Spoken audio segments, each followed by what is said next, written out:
like to give a little word on baptism and just really focusing on one aspect of baptism, this aspect of our position, right? Because we need to realize, in God's eyes and with God's purpose, our position means everything. And so how does position have to do with baptism? Well, because baptism, we see baptism is a transfer or a change in position, right? Although on one hand, baptism is very profound, it's very mysterious. And on the one hand, it's an outward act, an outward practice. But this outward practice is full of so much divine reality. And one of this divine reality is what happens when you immerse in that water and come out, is that there's a transfer, there's a change in your position. You know, this past Friday night, we had two sisters get baptized. And I really enjoyed what one of the sisters prayed.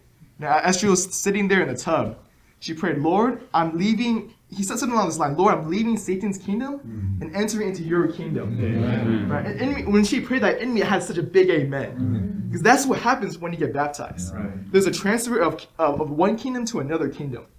This is Colossians 1:13. It says, who delivered us out of the authority of the kingdom of darkness and transferred us into the kingdom of the Son of his love. Right, so in baptism, what happens is that you get transferred from Satan's kingdom into God's kingdom. And this transfer is very important because not only does it benefit us, but this transfer also benefits God. Right. Because we see actually baptism has a lot to do with God's purpose. Right. You know, God's purpose was never that we would just be saved for the sake of being saved. But we saw even from this college conference that God had a need. And who does God need, Aaron? Us. God needs us. Right? But for us to fulfill God's purpose, we need to be in the right position. And we see a very good picture of this in the Old Testament. You know, the book of Exodus begins quite sad. You know, here we have God's people, they're in bondage. They're in slavery in Egypt. Right? Slaving away under Pharaoh.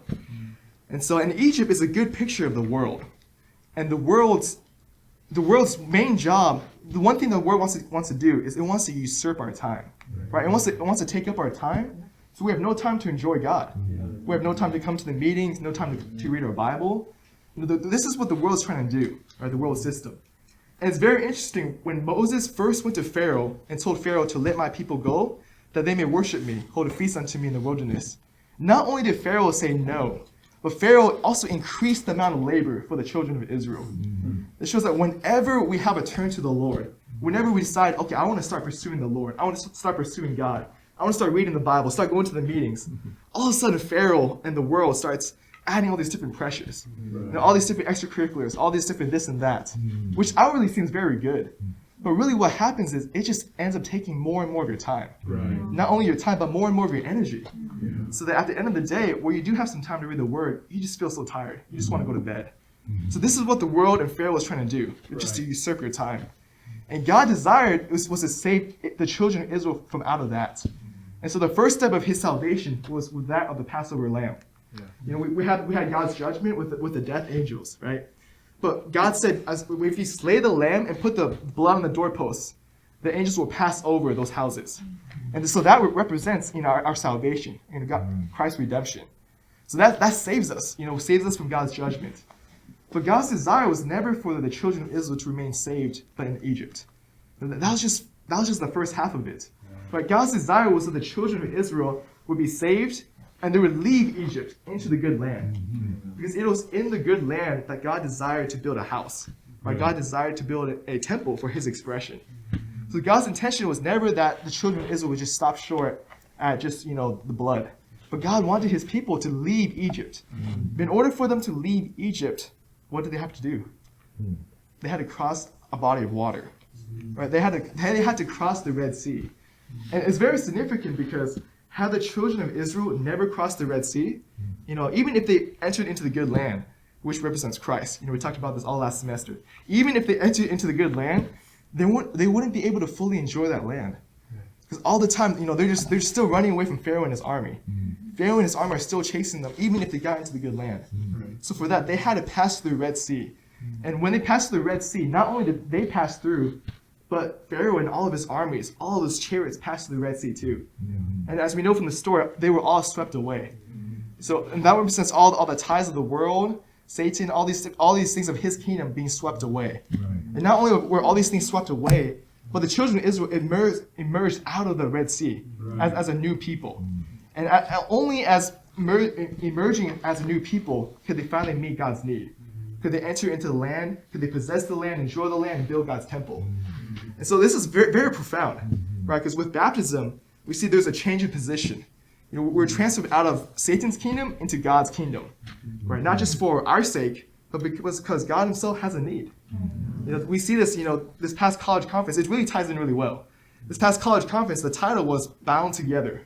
We need to realize we're bound together with God, but also that God is bound together with us. And God desires to operate, but in order for him to operate, he needs our cooperation.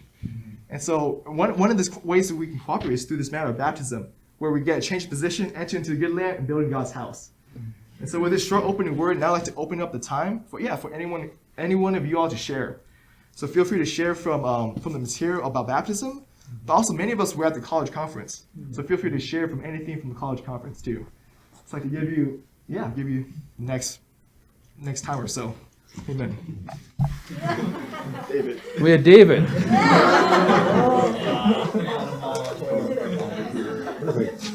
I was going around the room seeing how all of our names fit in the Bible.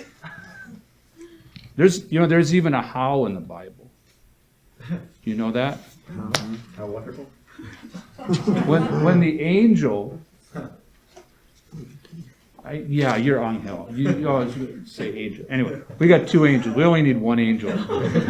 When he appeared to Mary, and he said, "You're going to have a son," she said, "How will this be?" That's a little stretch. But anyway, this coming week, the person that we're not going to look at, but the person, his lineage is going to be very important, is Aaron. Ooh. And we've got 3 Aarons. I hope they're all there. But this week we're going to cover the matter of consecration. And we've gone through baptism, even salvation. And these are terms which are, and practices which are very familiar, even though they're not that properly understood and carried out sometimes. At least every Christian knows about baptism, right, and salvation. Consecration is a term, I don't even know how widely it's used. And if it is used, I don't know if it's that clearly understood. This is not a minor point. This is a very critical step in our Christian lives.